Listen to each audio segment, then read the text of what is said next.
माननीय अध्यक्ष महोदय, आगामीकाल 21শে জুলাই এই দিনটাকে ব্যবহার করে অনেকে অনেক কিছু করে নিয়েছেন। শুধু রাজনৈতিক পদ বা সরকারি ক্ষমতা নয়, ব্যক্তিগত বিষয় সম্পত্তি, আমেরিকায় গিয়ে চোখের চিকিৎসা, চার্টার্ড ফ্লাইটে ঘোরা, হরিশ চ্যাটার্জি হরিশ মুখার্জি স্ট্রিটে 38টা প্লটের মালিক হওয়া, অসংখ্য প্রাসাদের মতো বাড়ি তৈরি করা, অনেক অনেক কিছু করে নিয়েছেন। কিন্তু 21শে জুলাই কি হয়েছিল, কেন হয়েছিল, কারা করেছিল, পশ্চিমবাংলার 11 কোটি জনতা জনার্দন এখনো জানতে পারল না। কমিশন অনেক আগে রিপোর্ট দিয়েছে। নিয়ম হলো কমিশনের রিপোর্ট পাওয়ার পরে মন্ত্রিসভাকে জ্ঞাত করে সেটা বিধানসভাতে টেবিল করা যায়, অথবা বিধানসভা না চললে জনসমক্ষে আনা যায়। যেহেতু বিধানসভা চলছে, তাই আমি অন্য কোনো প্ল্যাটফর্ম থেকে এটা করতে পারি না। বিধানসভা আমাদের কাছে মন্দির, গণতন্ত্রের সবচেয়ে বড় মন্দির। সেই বিধানসভাতে আমি এটা সচিব মহোদয়কে দিয়ে দিলাম আপনার অনুমতি নিয়ে। সেখান থেকে যারা চাইবেন অপারেটিং পার্ট চিঠি করলে ফটোকপি পেয়ে যাবেন, যা নিয়ম রয়েছে।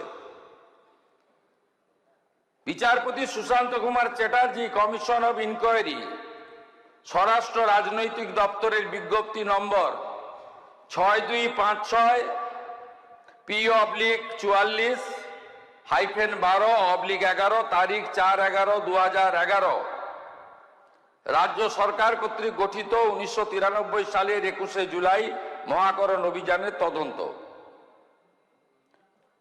কমিশনের পর্যবেক্ষণ সুপারিশে পরে আসার আগে এই কমিশন কাদের কাদের ডেকেছিল, মোট 44 জনকে ডেকেছিল। এর মধ্যে উল্লেখযোগ্য কয়েকটি নাম আমি আপনাদের কাছে রাখছি। 1 নম্বর, লেট বুদ্ধদেব ভট্টাচার্য, প্রাক্তন মুখ্যমন্ত্রী প্রয়াত। Shri N Krishnamurthy chief secretary দিদেন, শ্রী মনীষ গুপ্ত হোম সেক্রেটারি দিদেন, Tusharkanti Talukdar commissioner of police, সব ওই সময়ের। Shri Kanwaljit Singh joint commissioner of police, Rajkamal Johri joint commissioner police, Shri Dinesh Chandra Bajpai additional CP, Shri Prabir Kumar Das ex OC Hastings, Shri DN Biswas ex DC headquarter, Shri Siddhartha Roy ex DC CD, Shri DK Ghoshal ex sergeant, Shri Kiriti Sengupta x DC SB, Shri বিমান Bose left ফ্রন্টের যিনি chairman ছিলেন, সম্ভবত সেই সময় CPIM এর সম্পাদক ছিলেন, শ্রী সোমেন্দ্রনাথ মিত্র, শ্রী প্রদীপ ভট্টাচার্য, শ্রী মঞ্জু কুমার মজুমদার, শ্রী প্রভাস ঘোষ, শ্রী বিশ্বনাথ চৌধুরী, শ্রী সরল দেব, শ্রী কিরণময় নন্দ, শ্রী তপন সিকদার, ডক্টর ওমর আলী, শোভনদেব চট্টোপাধ্যায়, পঙ্কজ ব্যানার্জি, মদন মিত্র, সৌগত রায়, রুমা মুখার্জি, রীতা মুখার্জি, অনিন্দ জানা, রাজীব বসু, শুভম দত্ত, অমিত ধর ইত্যাদি মোট 44 জন। সবচেয়ে বড় যিনি সাক্ষী হিসেবে নিজেকে দাবি করেন, প্রাক্তন মুখ্যমন্ত্রী মমতা বন্দ্যোপাধ্যায়কে কমিশন ডাকার প্রয়োজন মনে করেনি। হয়তো আলাদা করে বলে দিয়েছিলেন যে আমাকে ডাকবেন না। সবাই উপস্থিত হয়েছেন, কেউ কেউ কোশ্চেন হিয়ারিং এর উত্তরও দিয়েছেন পাঠানো প্রশ্নের। একজন রিফিউজ করেছিলেন যে আমি সাক্ষী দিতে যাব না, তার নাম হলো প্রাক্তন অপোজিশন লিডার 2001 থেকে 2006 প্রয়াত পঙ্কজ ব্যানার্জি। তিনি বলেছিলেন, তার স্টেটমেন্টে ইংরেজিতে রেকর্ড করা আছে, তাই আমি ইংরেজিতেই পড়ছি।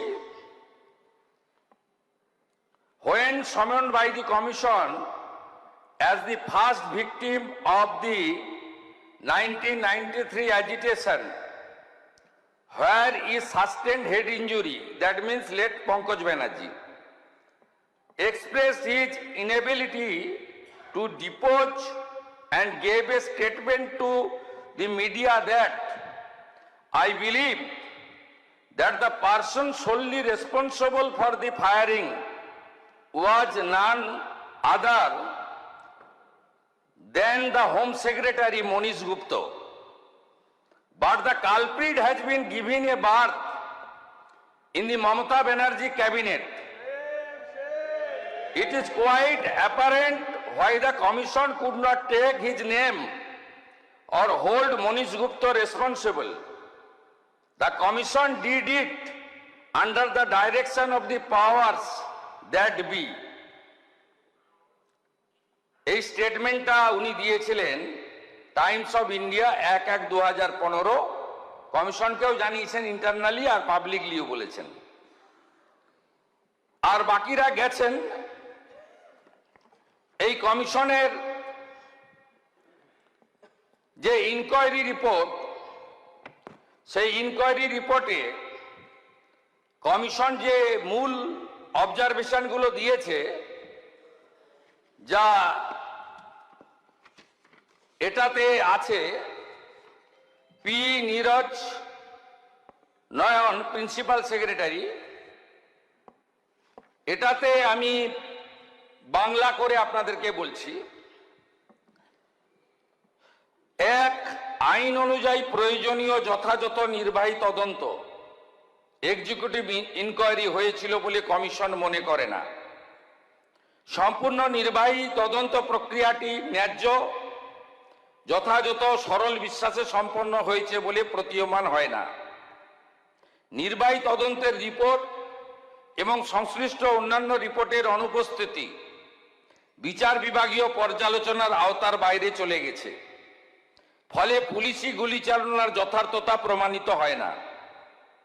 তৎকালীন পুলিশ কমিশনার তুষারকান্তি তালুকদারের রিপোর্ট আধিকারিকদের বিবৃতির সঙ্গে যথেষ্ট অসামঞ্জস্যপূর্ণ।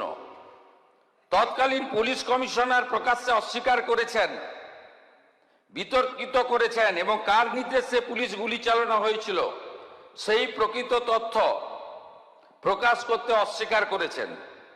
মহাকরণ থেকে সমস্ত প্রাসঙ্গিক নথিপত্র কেন পাওয়া যাচ্ছে না তা গ্রহণযোগ্য বলে মনে করা হয়নি। তখনকার মুখ্যমন্ত্রী কে ছিলেন, যিনি কালকে কালীঘাট তৃণমূলের কর্মসূচিতে হয়তো যাবেন। তিনি তথ্য সরবরাহ করেননি, তিনি একটাও নথি দেননি, কারণ ওনার পাওয়ার মিনিস্টার ফেঁসে যাওয়ার প্রভূত সম্ভাবনা ছিল। 5, সমস্ত জনসাধারণ, মাননীয় নেতৃবৃন্দ, সাংবাদিক ও পুলিশ আধিকারিকদের বিস্তারিত সাক্ষ্য প্রমাণ থেকে সেই সাক্ষ্যের প্রমাণ মূল্য বিচার করে কমিশন বিচক্ষণতার সঙ্গে দেখতে পেয়েছে যে রাইটার্স বিল্ডিং থেকে বহু দূরে অবস্থানরত জনতাকে নিয়ন্ত্রণ করার জন্য গুলি চালনার প্রয়োজন ছিল না। 6, রাইটার্স বিল্ডিং আক্রমণের আশঙ্কা কাল্পনিক ছিল। যেসব স্থানে গোলযোগ হয়েছিল, যেখানে গুলি চালানো হয়েছিল, তাই রাইটার্স বিল্ডিং থেকে অনেক দূরে। কমিশন সিদ্ধান্তমূলক দেখতে পেয়েছে যে মেয়র red road, Dorina crossing, metro সিনেমার সামনে এসপ্লানেড রোতে যে গুলি চালনা হয়েছিল তার সবকটি ছিল অপ্রয়োজনীয়, উস্কানিবিহীন এবং অযৌক্তিক। এগুলো কমিশন পরপর অবজারভেশন দিয়ে গেছে। এবারে রেকমেন্ডেশন পার্টটা আমি আপনাদেরকে বলছি, বাকি সমূহ তথ্য এখানে আছে আপনার রিপোর্টে। কমিশনের সুপারিশ রাইটার্স বিল্ডিং এ কিভাবে প্রয়োজনীয় গুরুত্বপূর্ণ নথিপত্র সংরক্ষণ করতে পারছে না সে বিষয়ে কার্যকর ব্যবস্থা গ্রহণ করা রাজ্য সরকারের দায়িত্ব। রাজ্য সরকার সে দায়িত্ব পালন করেনি, তখন সিপিএম ছিল না, তখন তৃণমূল কংগ্রেসেরই সরকার ছিল। রাইটার্স বিল্ডিং এ প্রয়োজনীয় নথিপত্র সংরক্ষণ না করার দায়িত্ব চিহ্নিত করার জন্য যথাযথ প্রকৃত সরল বিশ্বাসে আইনসঙ্গত পদক্ষেপ শুরু করা উচিত। 2026 সালের নির্বাচনের আগে পর্যন্ত এ বিষয়ে কালকে যারা ভাষণ দেবেন তাদের ভূমিকা নেতিবাচক ছিল, উদাসীন ছিল। ভবিষ্যতে অনুরূপ দুর্ঘটনা এড়াতে রাইটার্স বিল্ডিং এ অবস্থিত রাজ্য সরকারের সদর দপ্তরে ও লালবাজারে পুলিশ দপ্তরে নথিপত্র হারিয়ে যাওয়ার কারণ সম্পর্কে যথাযথ তদন্ত করা উচিত। এক্ষেত্রেও আপনারা আপনাদের দায়িত্ব পালন করেননি। যে সমস্ত ভুক্তভোগী মারা গেছেন, যে সমস্ত ভুক্তভোগী আহত হয়েছেন, তারা ক্ষতিপূরণ পাওয়ার যোগ্য, কারণ তারা একটি আন্দোলনে অংশগ্রহণ করার জন্য কষ্ট ভোগ করেছেন। মৃত ভুক্তভোগীদের শহীদ হিসেবে গণ্য করা উচিত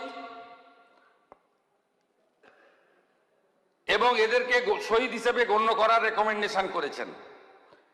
কমিশন যে 12 জনকে পোস্টমর্টমের পরে চিহ্নিত করা হয়েছে তাদের পরিবার, তাদের প্রত্যেককে 25 লক্ষ করে টাকা আর আহতদের 5 লক্ষ করে টাকা দেওয়ার সুপারিশ করছে। কি করেছেন আপনারা?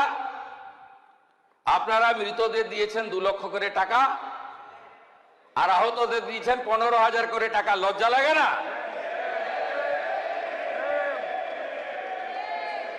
আপনারা নিহতদের দিয়েছেন 2 লক্ষ করে টাকা আর আহতদের দিয়েছেন 15,000 করে টাকা, আর কমিশন বলেছে নিহতদের দিতে 25 লাখ করে টাকা, আহতদের 5 লক্ষ করে টাকা। এরপরেও আপনারা এইসব করেন।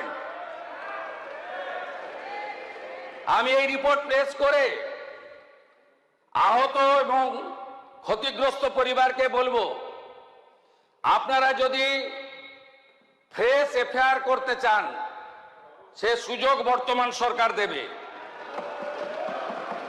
আপনারা যদি কমিশনের সুপারিশ মতো ক্ষতিপূরণ বর্তমান সরকারের কাছে চান, মুখ্যমন্ত্রী রিলিফ ফান্ড থেকে আমি সেই ক্ষতিপূরণ দেব। আর যারা আপনাদেরকে ব্যবহার করে এমপি হলো, এমএলএ হলো, মন্ত্রী হলো, মুখ্যমন্ত্রী হলো, চার্টার ফ্লাইটে চললো, হেলিকপ্টারে আকাশে থাকলো, বাড়ি গাড়ি সম্পত্তি করলো, দুবাই গেল, সিঙ্গাপুর গেল, আমেরিকার হপকন্সে চিকিৎসা করালো, তাদের থেকে আপনারা দূরে থাকবেন। সাথে সাথে আমি এই হাউসকে বলছি যে আমাদের কাছে আরো বেশ কিছু তথ্য আছে, আমরা প্রয়োজন মতো সেগুলো প্রকাশ করব। যেমন আমফানের ক্যাগ রিপোর্ট, যেমন কোভিডে মেডিকেল ইকুইপমেন্ট পারচেজ রিপোর্ট, সব তথ্য আমার কাছে আছে। তথ্য আমি বের করেছি, পাবলিক ডোমেনে আসা উচিত, বিধানসভার টেবিলে আসা উচিত, এবং আপনারা যা যা ধ্বংস এখানে করে গেছেন এটা পশ্চিমবঙ্গের লোককে জানানোর দায়িত্ব আমাদের সকলের। আমরা সে কাজটা করব এবং আমি আরেকবার 21শে জুলাই আন্দোলনে যারা দেহ রেখেছেন, মারা গেছেন, তাদের বিদেহী আত্মাকে প্রণাম করে, আহতদের প্রতি সমবেদনা জ্ঞাপন করে, আর দোষী খুনি তাদের বিরুদ্ধে ব্যবস্থা নেওয়ার জন্য আপনাদের আবেদনকে মর্যাদা দেওয়ার অঙ্গীকার করে আমার কথা শেষ করলাম।